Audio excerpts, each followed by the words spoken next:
শুভ রথযাত্রা, উল্টো রথযাত্রা। তো তোমাদের শুভেচ্ছা সবাইকে জানাই আমার পাপা আর আমি। এই দেখো পাপার দিকে দেখো, এদিকে এদিকে মোবাইলের দিকে দেখো। আমার পাপার আমি কিনেছি, দেখো একটা গদা কিনেছি, ওর অতি হয়ে গেছে, অতি অনেক খুশি। আর আমরা গেছি আর চলে এসেছি, বেশি টাইম নিইনি, বুঝতে পেরেছো। হ্যালো বন্ধুরা, বাই। এই দেখো অনেক খুশি থেকে পেয়ে, বুঝতেই পারছো তোমরা দেখে। ফ্রেন্ডস, তো দেখো তো জিনিস তোমাদের দেখাচ্ছি, এখানে দেখো।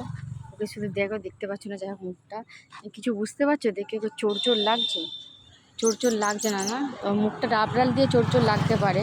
তো এখানে একটা জিনিস দেখায় তোমাকে, এই দেখো এরকম হাতটা দিলাম, এই যে এখানে কিছু আছে, বুঝতে পারছো।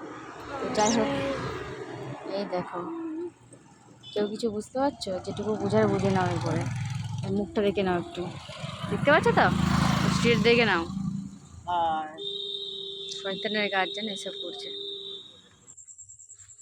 তো বন্ধুরা চলো, আমরা রথ দেখতে চলে এসেছি। আর এটা কোন জায়গা আশা করি তোমরা সবাই অনেকেই চেনো, অনেকে চেনো না। যারা চেনো না তাদের বলছি এটা কোন জায়গা।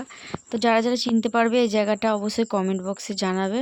এটা হলো মাইতা। তো এখানে আগের বছরেও এসেছিলাম আমি, আর এবছরও আসলাম। আগের বছরে তখন আমার ছেলে মানে আমার বেবি ছোট্ট ছিল পেটের মধ্যে, আর আজ এসে একটু বড় হয়ে গেছে। তো যাই হোক, দেখো কত ভিড় হয়েছে, অনেক ভিড় হয়েছে।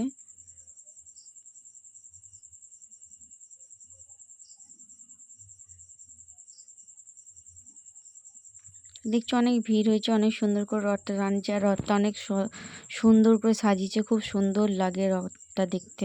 আর এখানে মেলা হচ্ছে, তো দেখি কতদূর যেতে পারি মেলার দিকে। প্রচণ্ড ভিড়, ছেলে নিয়ে তো যাওয়া যাবে বলে মনে হচ্ছে না এদিক দিয়ে, তো ওই দিক দিয়ে যাওয়া হবে। তাও আমরা রাত করিনি, বিকাল বিকাল এসেছি, যেহেতু আমরা বাচ্চা নিয়ে এসেছি, আর বিকাল বিকাল চলে যাব, মানে সন্ধে হওয়ার আগে চলে যাব। এই কারণে আমরা তাড়াতাড়ি এসে তাড়াতাড়ি চলে যাব। তো অনেক সুন্দর লাগছে, তার মধ্যে দেখেছো লাল হলুদ বেলুনগুলো আরও সুন্দর লাগছে। এখানে দেখো কত ভিড় দেখতে পাচ্ছ, অনেক লোক, দেখো লোকের লোক, অনেক লোক, ওরে বাপরে। চলো বন্ধুরা, বাই।